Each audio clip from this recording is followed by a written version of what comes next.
Bonjour à tous, nous sommes ici réunis entre adhérents, militants de longue date de l'UPR, de la délégation du Rhône, mais aussi proches, pour vous donner notre sentiment sur l'affaire, la crise interne en cours au mouvement de l'UPR. Bonjour, je m'appelle Vincent Béroff. Voilà, on nous a proposé de faire cette petite vidéo, donc je suis heureux de pouvoir moi aussi vous dire quelques petits mots, à vous les adhérents de l'UPR. Donc voilà, j'ai adhéré en 2012 à l'UPR. J'étais aussi délégué de la Drôme et puis aussi de la région Rhône-Alpes. J'ai démissionné il y a 2 ans pour prendre soin de ma famille parce que c'est vrai que l'UPR c'est quand même très prenant. Voilà, donc ce que moi je voulais dire c'était tout d'abord, je tenais à remercier François Asselineau parce que c'est quand même grâce à lui qu'on est là. Il a eu le courage de se lancer contre vents et marées en partant quasiment tout seul alors que tout le monde disait que ça ne servirait à rien. Et donc il nous a, avec son charisme, il nous a entraînés à sa suite. Et avec ses analyses, il nous a convaincus. Et donc je voulais quand même tenir à le remercier. Bien sûr, quand moi aussi j'ai pris connaissance de cette histoire, je me suis dit mais qu'est-ce que c'est que cette embrouille? J'ai appelé des contacts, des gens avec des responsabilités qui m'ont expliqué leur point de vue. Et du coup je me suis dit que moi aussi je ne pouvais pas continuer à faire confiance à François Asselineau. Alors j'imagine qu'il y aura un procès suite à la plainte. Et je respecte tout à fait la présomption d'innocence. Et je pense que c'est à la justice effectivement de faire la lumière et qu'à partir de ça, on pourra sûrement repartir sur de meilleures bases. En attendant, donc moi j'ai tenu à apporter mon soutien au groupe des signataires et de leur soutien, parce que je pense qu'ils ont eu raison de dénoncer les faits d'Asselineau s'ils sont avérés. Et pour moi, c'est important de ne pas lâcher le combat pour le Frexit, pour la sortie de l'OTAN. J'ai envie de dire, bien sûr, pour plus de démocratie. Puisque l'UPR, c'est aussi l'union du peuple pour établir la démocratie. Et donc pour moi, l'enjeu, c'est de refonder le parti sur des nouvelles bases, avec beaucoup plus de démocratie en interne. Alors bien sûr, il y aura les élections au Congrès, on verra bien quels seront les résultats, mais quoi qu'il arrive, pour moi, il faudra rester motivé et continuer le combat d'une façon ou d'une autre, quitte à refonder un parti si besoin. La force de l'UPR, pour moi, ce sont vous, ce sont nous, ce sont les adhérents, les militants.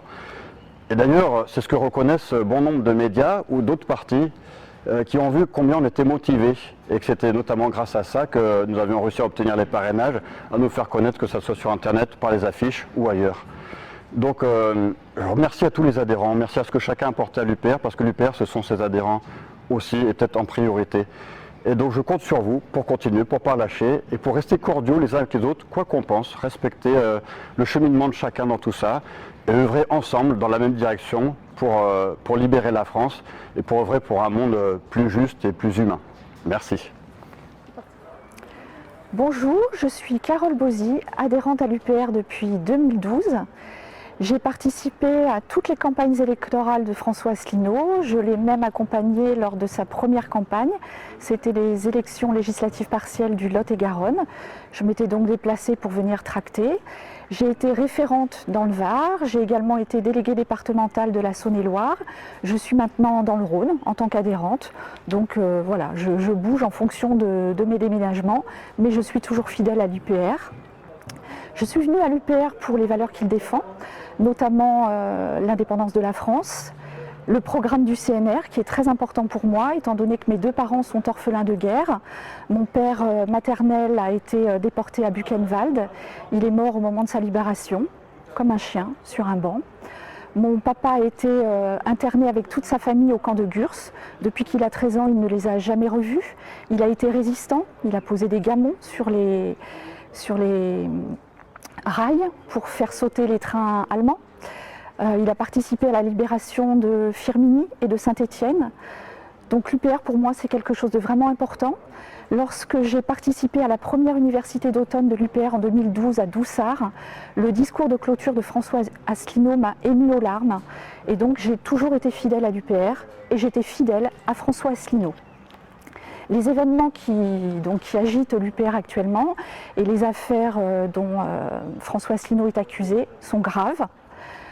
Pour ma part, j'estime qu'il n'y a pas répondu. Elles entachent la réputation de l'UPR, la réputation des adhérents, des militants, des cadres. Il faut qu'il y réponde. Et je pense que le moyen qu'il a trouvé pour y répondre n'est pas le bon. Il veut passer en force Alors qu'il aspire à la fonction suprême, on pourrait s'attendre à de la hauteur de sa part. Il aurait pu par exemple prendre un médiateur, essayer de trouver une solution qui réconcilie tout le monde et qui ne fasse pas exploser l'UPR. Il part du principe, en fait il fait une inversion accusatoire parce que il dit que ce sont en fait les signataires qui l'ont trahi. En réalité pour l'instant, la question à se poser est qui a trahi. J'invite vraiment les adhérents à se poser, à réfléchir, à mettre les faits en perspective. Au moment où François Asselineau les appelle à le reconduire dans son mandat à l'UPR, posez-vous la bonne question. Faites également le bilan des 13 ans de mandat de François Asselineau. Qu'est-ce qu'on attend d'un leader? Qu'est-ce qu'on attend d'un responsable? C'est qu'il soit capable de trouver des talents, de les mettre en avant, de fédérer, de savoir trouver les moyens de faire une émulation parmi tous ces militants. Voilà, posez-vous la question. Quel est le bilan? Est-ce que vous estimez aujourd'hui, après 13 ans de mandat de François Asselineau, qu'il est encore capable de mener l'UPR à la victoire? Merci. Bonjour à tous, donc je suis Anne Morel, adhérente et militante dans le Rhône depuis début 2017. Je me suis présentée aux élections législatives de 2017. J'ai également participé aux élections européennes en 2019 et aux élections municipales de cette année 2020. Et je suis également adjointe de délégation dans le Rhône. Alors j'ai décidé de signer la tribune qui est parue le 3 juin dernier parce qu'à mon sens, François Asselineau cherchait à précipiter la tenue du congrès et évitant par la même occasion de répondre aux questions qui lui ont été posées par les membres du bureau national signataire.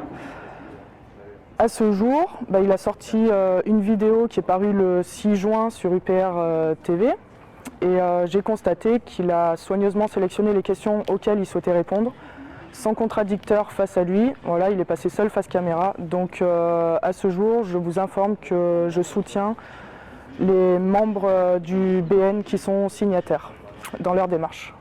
Voilà, je vous remercie. Bonjour, je suis Robin Rochereau, adhérent militant UPR depuis 2017. Je suis adjoint de la délégation du Rhône en charge du militantisme dans le Beaujolais Val-de-Saône. J'ai adhéré à l'UPR en pensant que c'était le seul mouvement honnête et transparent. Malgré la pertinence de vos analyses qui n'est plus à remettre en cause, les éléments récents portés à notre connaissance portent le discrédit sur votre personne. Le trucage du compteur, la gestion unilatérale et le manque de considération envers certaines initiatives en sont les stigmates. Monsieur le Président, vos explications tardives et lacunaires n'ont pas permis de restaurer la confiance. Dans l'état actuel, je ne peux que soutenir la démarche des signataires pour la persistance de nos idées.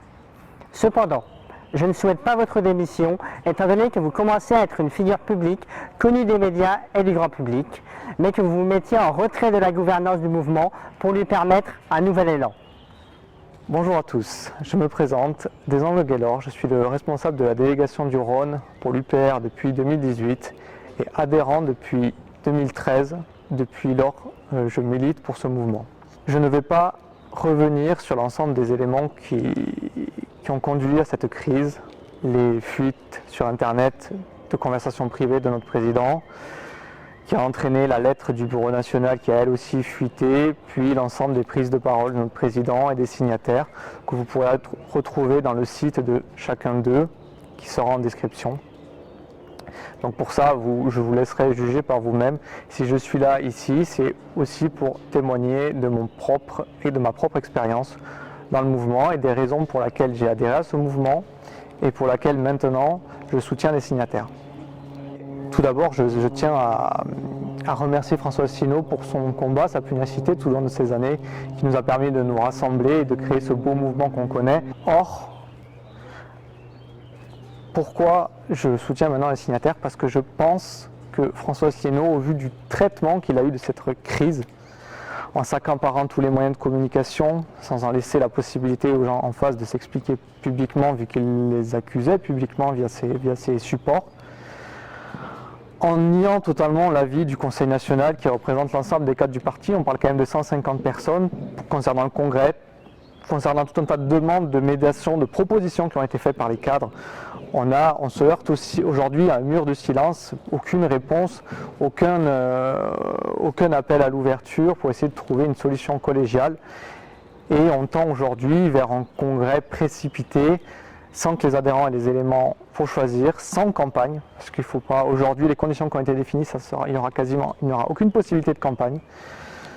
Donc ça démontre quand même une volonté pour moi claire de passage en force, et que dès que notre président est dans la difficulté, il n'est pas capable de mettre en place un dialogue démocratique. Et si, parce que sa volonté est telle, était de devenir président de la République, il se heurterait aussi à des grosses difficultés. Et est-ce qu'il se comporterait de la même manière? Moi aujourd'hui je le crois qu'il se comporterait de la même manière. Donc je ne peux plus lui faire confiance pour établir une démocratie en France. Et c'est pour ça, en plus de toutes les affaires, les plaintes qui ont été posées, qui peuvent entacher sa personne et indirectement l'UPR, que je soutiens et je rejoins les signataires. Quoi qu'il arrive, le combat continue. Il ne faut pas lâcher, c'est le moment, je pense, où nos idées commencent à prendre dans le public, que les choses peuvent changer. Et quoi qu'il arrive, en ce qui me concerne, et je pense pour l'ensemble des personnes qui constituent l'UPR, le combat continue et on a besoin de vous tous. Je vous remercie à tous de nous avoir écoutés jusqu'à là. Nous espérons que ces prises de parole pourront vous aider dans vos réflexions. En espérant vous voir de retour sur le terrain. Gardez à l'esprit que nous nous sommes toujours battus et nous continuons à nous battre pour la triple sortie, la souveraineté nationale et la souveraineté populaire. Voilà, et puis quoi qu'il arrive, sachez que nous respecterons votre avis, nous ne voulons pas forcer votre conscience, et voilà, on respecte votre liberté.